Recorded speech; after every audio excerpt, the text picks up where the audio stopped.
Oke, selamat pagi. Oke, kali ini kita akan membahas mengenai data. Ya, data ini akan ada 3 pembahasan ya. Yang pertama penyajian data, ukuran pemusatan data, dan juga ukuran penyebaran data. Nah, kali ini akan kita bahas mengenai penyajian data. Dalam penyajian data, apa saja sih bentuk-bentuk dari penyajian data? Bentuk-bentuk dari penyajian data itu ada 8 ya. Itu yang pertama ada diagram garis, ada diagram lingkaran, ada diagram batang, tabel distribusi frekuensi, histogram, poligon frekuensi, tabel distribusi frekuensi kumulatif, dan terakhir OGIF. Nah, itu adalah tipe-tipe penyajian data ya, atau bentuk-bentuk penyajian data. Oke, kita lihat dulu. Yang pertama, tipe penyajian data diagram garis itu seperti apa sih? Kita lihat ya. Oke, yang pertama ya, diagram garis. Misalnya, ada hasil penjualan komputer di toko Planet Komputer pada periode Januari sampai dengan Juli 2019 ditunjukkan pada tabel di bawah ini. Tabel 1, hasil penjualan komputer pada periode Januari sampai dengan Juli 2019. Jadi pada Januari itu jumlahnya 10, Februari jumlahnya 15, Maret jumlahnya 30, sampai dengan Juli jumlahnya 60. Data tersebut dapat ditunjukkan pada diagram garis tunggal seperti pada gambar di bawah ini. Jadi yang pertama-tama kita gambar tuh koordinat Kartasius dulu ya. Terus yang kemudian di X-nya itu menunjukkan komponennya atau bulannya atau elemen ya. Elemen dalam hal sini adalah bulan ya. Bulan, kalau dalam hal ini adalah bulan. Oke, kemudian untuk yang Y-nya, untuk garis Y-nya itu merupakan frekuensinya. Frekuensi atau jumlah ya. Atau banyaknya hasil penjualan. Nah, jadi Januari kita letakkan Januari 10, berarti kita terus kemudian di Y kita tuliskan nomor-nomornya ya, dan jaraknya harus sama. Kalau misalnya sisinya 10, di sini juga harus 10. Nah, jadi 0, 10, 20, 30, 40, 50, 60, dan 70 itu jaraknya harus beraturan. Kayak gitu. Nah, pada Januari kan dia 10, berarti 10 itu taruh di sini. Februari 15 berarti di tengah-tengah antara 10 dan 20. Maret 30, Aprilnya 35 di tengah-tengah 30 dan 40. Meinya 25, tengah-tengah 20 dan 30. Juninya 45 di tengah-tengah 40 dan 50. Dan terakhir Juli 60. Nah, kemudian titik-titik ini kita hubungkan dengan menggunakan garis ya. Nah, inilah disebut dengan diagram garis tadi karena dihubungkan oleh garis titik-titiknya. Dihubungkan oleh garis. Oke ya. Jadi yang seperti ini disebut dengan diagram garis. Oke ya. Oke, next yang kedua, diagram lingkaran. Kita lanjut yang kedua, diagram lingkaran ya. Oke, data berikut ini menunjukkan banyaknya peminat kegiatan ekstrakurikuler siswa kelas 12 di SMA Merdeka. Kegiatan olahraga ada 90 orang, PMR ada 60 orang, dan Paskibra ada 50 orang. Sebelum membuat diagram lingkaran, terlebih dahulu ditentukan besar persentase tiap objek terhadap keseluruhan data dan besar sudut pusat sektor lingkaran yang sesuai, sebagaimana ditunjukkan pada tabel di bawah ini. Jadi kalau misalnya diagram lingkaran kita harus menentukan presentasinya berapa ya. Presentasinya berapa atau dikalikan dengan 100% kayak gini. Jadi rumusnya itu adalah jumlah pada elemen itu dibagi dengan total keseluruhan, kemudian dikalikan dengan 100%, berarti 45% dapatnya ya. 30%, 25%, atau kita bisa menggunakan sudut. Sudutnya cara cara menggunakan besar sudut pusatnya. Kalau misalnya menggunakan format besar sudut pusat, berarti jumlah pada elemen itu dibagikan dengan jumlah keseluruhan dikali dengan 360 derajat sehingga dapatkan derajatnya. Jadi menggunakan busur gitu ya. Atau biasanya sih menggunakan persentase aja. Sehingga kemudian dari data presentasi ini atau besar sudut pusat bisa kita menggunakan lingkarannya. Kalau misalnya persentase gitu dikakir aja menggunakan ini ya, menggunakan busur ya. Atau pakai busur itu bisa langsung 162 berapa derajatnya gitu ya. Ini 162 derajat, 108 derajat, 90 derajat. Nah, atau di sini untuk yang olahraga 162 derajat ya. Menggunakan busur menentukannya. Kemudian PMR 108 derajat. Kemudian paskibra 90 derajat ini menggunakan busur ya. Oke. Ini contoh dari diagram lingkaran tipe penyajian datanya. Oke, kemudian kita belajar tipe penyajian data mengenai diagram batang. Tabel berikut ini menunjukkan banyaknya siswa di kota A menurut tingkat sekolah pada tahun 2019. Di SD-nya jumlah siswanya 1562, di SMP jumlah siswanya 1019, di SMA jumlahnya 818 dan STM jumlahnya 432. Data tersebut ditunjukkan dengan diagram batang seperti pada gambar berikut. Oke ya, jadi sama seperti pada garis tadi, untuk yang X-nya itu menunjukkan elemennya. Kemudian untuk yang Y-nya menunjukkan frekuensi. Jadi di garis X-nya tulis dulu elemennya, karena sini elemen berhubungan dengan tingkat sekolah, berarti tingkat sekolahnya SD, SMP, SMA, dan STM gitu ya. Terus kita taruh dia di sini 1562. 1562 berada di sini ya. 1562. Kemudian di SMP-nya 1019. Kemudian lagi SMA-nya 818 dan STM-nya 432. Oke ya. Seperti ini contoh dari diagram batang. Oke, next. Tipe penyajian data berikutnya. Tabel distribusi frekuensi ya. Tabel distribusi frekuensi. Berikut ini berat badan 40 siswa SD Merdeka dalam kilogram. Tabel distribusi frekuensi tunggal dari data tersebut sebagai berikut. Yang pertama di sini ada elemennya berat badan ya. Berat badan kita list dari yang terkecil. Yang terkecil itu adalah 32 dan kita lihat lagi yang terbesar adalah 37. Nah, berarti kita list nih di sini dari 32 sampai dengan 37. Kemudian setelah itu baru kita menggunakan turus. Jadi ketika kita tulis 1 di sini, maka di sini dicoret. Kemudian 35 kita tulis lagi 1. Kemudian 35 dicoret. 37 dicoret. 33 1 dicoret lagi. Kemudian 34 1 dicoret lagi. 33 lagi dicoret dan seterusnya sampai dengan 34 yang di sini ya. Nah, sehingga kemudian jumlah dari turusnya ini kita jumlahkan di frekuensinya. Di sini 1 2 3 4 yang miringnya, jadi ke setiap 5 miring gitu ya. Jadi sini 6, sini 6 dan seterusnya 7. Kemudian dijumlahkan 6 tambah 6 tambah 7 tambah 5 tambah 9 tambah 7 hasilnya adalah 40. Nah, tabel yang seperti ini yang ada turusnya, ada frekuensinya itu disebut dengan tabel distribusi frekuensi.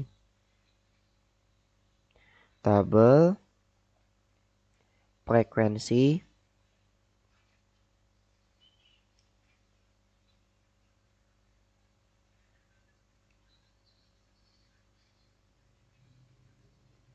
tabel frekuensi, tabel distribusi ya. Tabel distribusi frekuensi. Oke ya, ini adalah contoh dari tabel distribusi frekuensi. Oke, next kita bahas untuk tipe penyajian data berikutnya, yaitu histogram. Nah, ini agak beda sedikit nih. Histogram. Gambar histogram dan poligon tabel histogram dan poligon frekuensi dari tabel distribusi frekuensi dari contoh nomor 6 data. Salah ini maksudnya ya. Ini kita mau menentukan histogram poligon ini nanti ya setelah ini.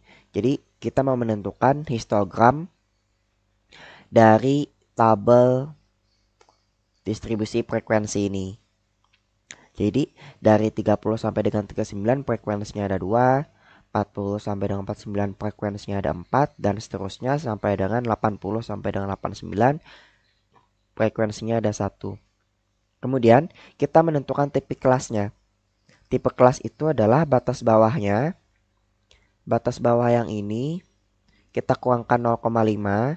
Kemudian tepi atasnya kita tambahkan dengan 0,5. 30 kurang 0,5 itu adalah 29,5.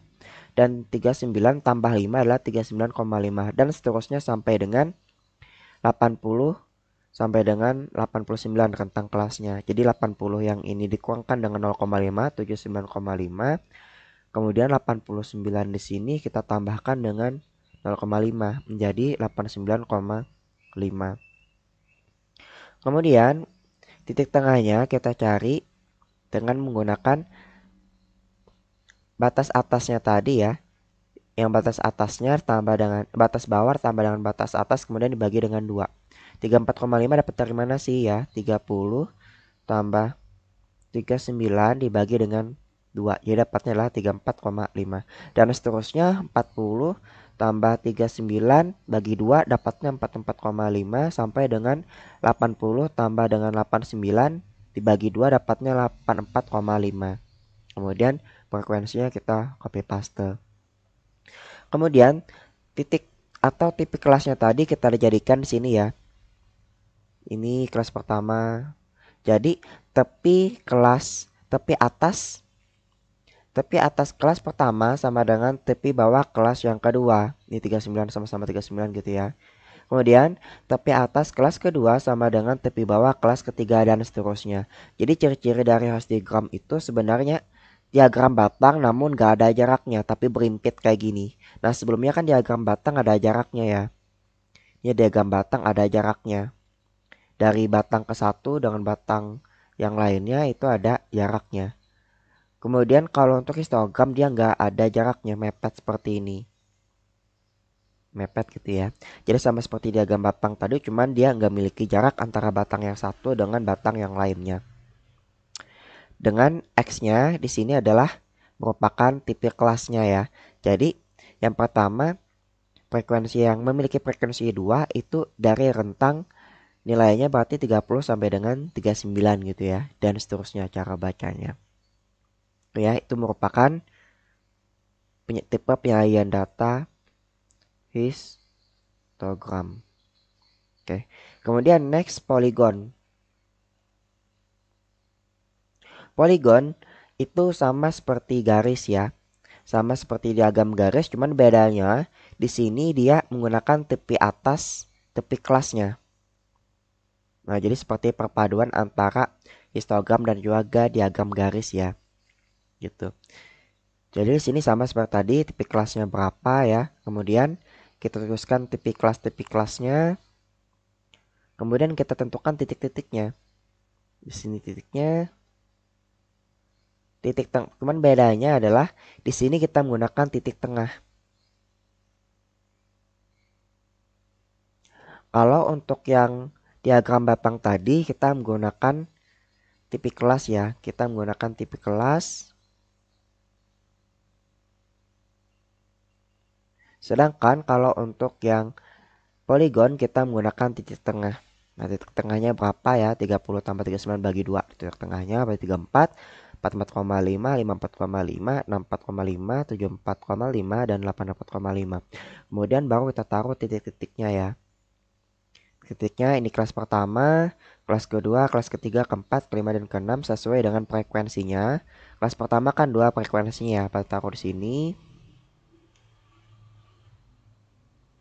Kemudian kelas yang kedua itu frekuensi 4 ya. Kelas ketiga frekuensinya itu 8. Kelas ketiga frekuensinya 10. Kelas ketiga frekuensinya 5, berarti di antara 4 dan 5 gitu ya. Dan kelas terakhir frekuensinya 1. Kemudian titik-titik ini kita hubungkan dengan sebuah garis gitu ya. Nah, sehingga terhubung. Jadi satu kesatuan. Sehingga yang ini disebut dengan poligon frekuensi.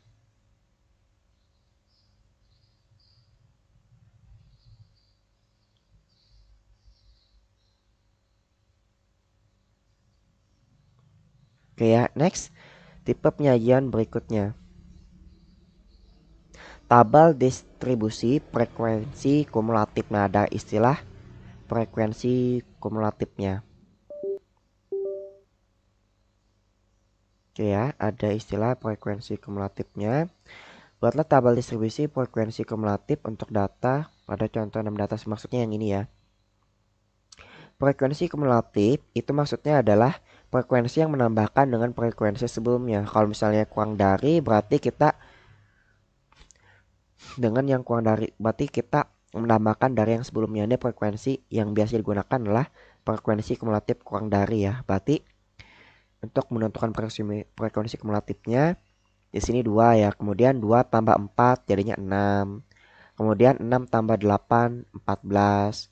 Kemudian 14 tambah dengan 10 24.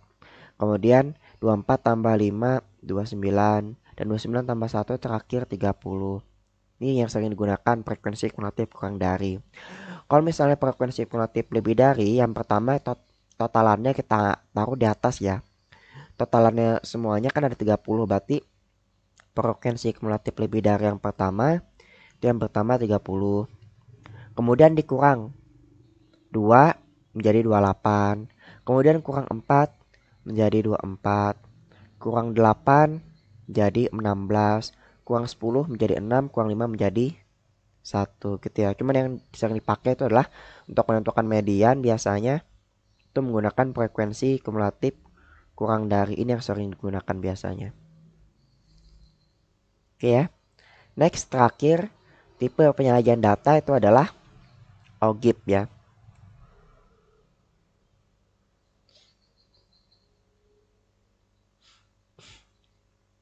Perbedaannya, OGIP ini adalah sama seperti kita menggunakan data perpaduan antara ada poligonnya, ada histogramnya, ada diagram garisnya, dan juga ada frekuensi kumulatifnya. Oke, next kita bahas ya. Jadi OGIP itu dia yang pertama kita tentukan dulu ya batas atasnya. Jadi batas atasnya apa dulu? Yang ini batas atasnya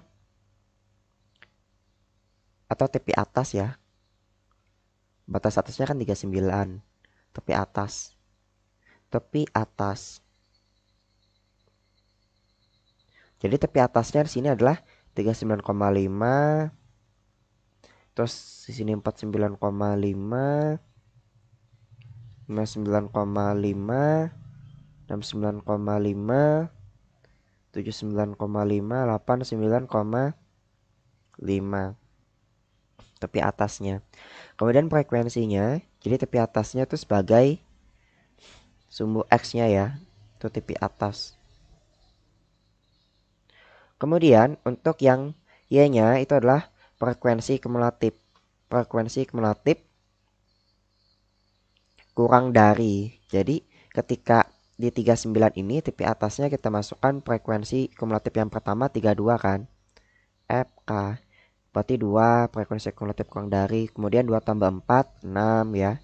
6 tambah 8 14. 14 tambah 8 24. 24 tambah 5 29. 29 tambah 1 30. Itu ya, jadi kita masukkan, berarti 39,5 itu frekuensi kumulatifnya 2, 49,5 frekuensi kumulatifnya 6, 59,5 frekuensi kumulatifnya 14, 69,5 frekuensi kumulatifnya 24, dan 79,5 frekuensi kumulatifnya 29, dan 89,5 frekuensi kumulatifnya 30. Nah, seperti inilah bentuk dari OGIP ya. Oke, jadi tipe penyajian data penyajian data itu ada 8 ya. Jadi yang pertama tadi ada diagram garis, diagram lingkaran, diagram batang, tabel distribusi frekuensi, histogram, pologen frekuensi, tabel distribusi frekuensi kumulatif, dan juga OKIP.